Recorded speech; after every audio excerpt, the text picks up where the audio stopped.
Panaad, ika 19 years na rin ako nilibutan sa Panaad. Kay 19 years of Panaad sa Negros, more food, fun, and festival.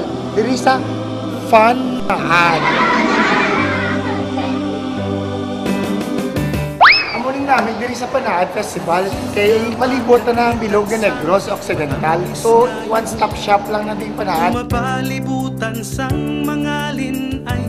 Ang Panaad naton no, diri nagatipon tanan no, naga-converge ang aton nga mga towns and cities sa bilog nga probinsya.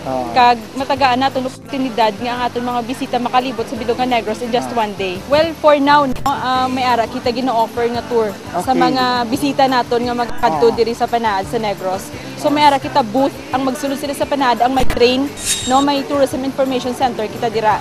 So ma-inquire sila kung may available nga guide nga makalibot sila sa bilog naton nga booth diri sa Panaad. Nga nagpapadupod naman di sa akon? Para mag-tour guide. Volunteers, young volunteers, yung mga tour guides diri sa Panaad. Si Joy kag si Bea. Pero ang duwa sini, ako pag-tour sila, kaya ako bang nag-speaker sila sa mga kwan, ambot na lang sa inyo nga duwa. Sugarcane juice, dahatag ng power.